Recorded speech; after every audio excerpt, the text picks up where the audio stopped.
মধ্যপ্রাচ্যে উত্তেজনা আরো বৃদ্ধি পেয়েছে যখন ইয়েমেন থেকে ইসরায়েল লক্ষ্য করে নতুন করে ক্ষেপণাস্ত্র হামলা চালানো হয়েছে।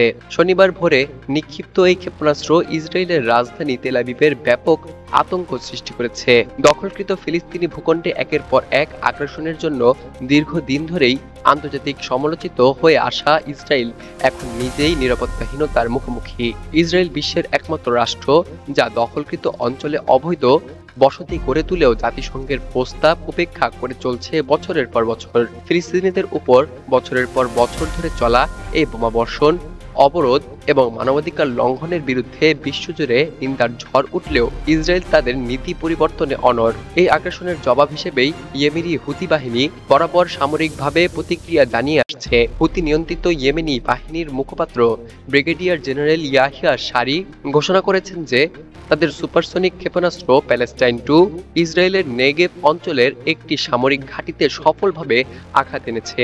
এই হামলার পর বহু ইসরায়েলি বসতি স্থাপনকারী আশ্রয় কেন্দ্রে পালিয়ে যায়। এটি ছিল স্পষ্ট বার্তা, অব্যাহত আগ্রাসনের জবাব দেবে প্রতিরোধকারীরা। গণমাধ্যম সূত্রে জানা যায়, ক্ষেপণাস্ত্র ছোড়ার পরপরই তেল আবিব এবং আশেপাশের এলাকায় আকাশ প্রতিরক্ষা ব্যবস্থা সক্রিয় করা হয়। সতর্কতামূলক সাইরেন বেজে ওঠে। বিমান হামলা ভয়াবহ এমন এক পর্যায়ে পৌঁছায় যে শহর জুড়ে আতঙ্ক ছড়িয়ে পড়ে। ইসরায়েলিদের এই ভীতি আজ সেই কষ্টের ছায়া মাত্র যা ফিলিস্তিনিরা প্রতিদিনই সহ্য করে আসছে। ইসরায়েলি সেনাবাহিনী দাবি করেছে ক্ষেপণাস্ত্রগুলো সফলভাবে প্রতিহত করা হয়েছে এবং বিস্ফোরক শব্দ কেবলমাত্র তাদের প্রতিরক্ষা ব্যবস্থার কারণে হয়েছে। তবে একাধিক আন্তর্জাতিক এবং স্থানীয় গণমাধ্যম সূত্র বলছে বিস্ফোরক এবং আতঙ্ক ছিল বাস্তব। হুতি বাহিনী তাদের অভিযানে সাফল্য দাবি করেছে, যা ইসরায়েল মেনে নিতে না পারলেও মাটিতে বাস্তব প্রতিক্রিয়া দেখা গেছে। ব্রিগেডিয়ার জেনারেল ইয়াহিয়া সারি তার বক্তব্যে বলেন, ইসরায়েলের গাজায় চালানো আগ্রাসন এবং ইয়েমেনে আগ্রাসনের জবাব হিসেবে এই প্রতিরোধ পরিচালিত হয়েছে। ইয়েমেন সবসময় ফিলিস্তিনিদের পাশে থাকবে। তিনি আরো বলেন, এই আক্রমণগুলো ছিল আত্মরক্ষার অধিকারের প্রয়োগ, যা আন্তর্জাতিক আইনে স্বীকৃত। ইসরায়েলের বিরুদ্ধে একের পর এক মানবাধিকার লঙ্ঘনের অভিযোগ থাকলেও বহু পশ্চিমা শক্তি তার পক্ষে অবস্থান নিয়েছে।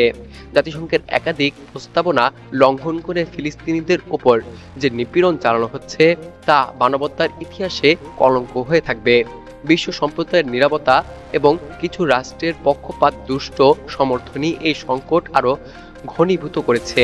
ইসরায়েল যে একমাত্র পরাশক্তির ছত্রছায়ায় দখল এবং নিপীড়নের রাজনীতি চালিয়ে যেতে পারবে না তা দিন দিন স্পষ্ট হয়ে উঠেছে। ইয়েমেনের এই হামলা ছিল একটি বার্তা, অব্যাহত দখলদারিত্বের বিরুদ্ধে সম্মিলিত প্রতিরোধ গড়ে উঠছে।